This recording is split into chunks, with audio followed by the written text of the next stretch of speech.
they end up designing, partly with Kay's help, partly with English's help, partly with the help from dozens of just the smartest computer people they can buy. They build this computer called the Xerox Alto, named after Palo Alto. There's Creative. a theme. Yeah. The Alto is essentially a modern personal computer. They never sold any because there's a lot of complicated reasons. Xerox didn't really know what to do with them. There's this great book that I love the title of called Fumbling the Future, which is the story of Xerox, their personal computer branch. But anyway, they build this machine called the Alto. It's about the size of a filing cabinet. It's right before microprocessors exist, so it's a whole lot of circuit boards and a whole lot of chips. But it has a bitmapped display that is 8.5 by 11 because that's the size of a piece of printer paper that you could print or copy. It's relatively high resolution. It's really crisp black and white because the idea was it would be an office machine. You'd use it in an office. You'd be able to typeset all your fancy paperwork that you needed to print or copy on a Xerox printer or copier. It had a mouse, which they start using rollerball mice. Eventually, they build optical mice, which is also really cool. But it has a mouse so that, you can move around things on your fancy typesetting display so that you can print or copy it well.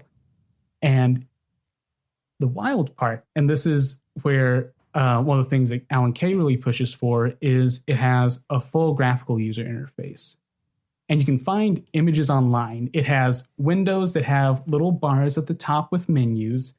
It has a little arrow mouse cursor like we have today. It has a file browser that has little icons. It's a full-on graphical user interface like we use in Windows or OS X or Mac OS or anything, basically. It even has a little desktop that I don't think you can change the background, but it's there. There is a desktop background with little windows over it. Yeah.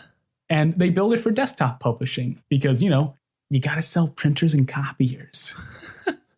Of course. That's the objective. Yeah. But so I want to say the first prototypes were in like the early 70s. They have these machines that look like modern computers. They also have something very similar to Ethernet networking on them so that you can connect them together and, most importantly, connect them to printers and copiers. Right. Because that's the guise that they're developing it under. And it's amazing technology. It is very much exactly what we use today. There's some rough edges. They're very big still. They're very expensive, but the ideas are all in there. And it's all coming from this lineage that's been built up over decades. Right.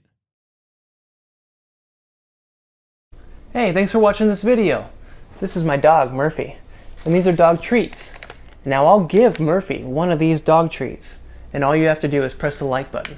Just press that little like button right down there at the bottom of this video, and this sweet, adorable, cute little puppy gets a treat. All thanks to you. All right, you did it? Okay, I believe you. You said you did it. There you go, Murph. She got that treat because of you. Now, I'll eat one of these treats, and all you have to do is click that subscribe button right there, pointing to it. Just click that subscribe button, subscribe to Curiosityness with me, Travis DeRose. Get lots of good video, and I'll eat this treat. All right, you did that too? That's not very good. Bro, I'm not very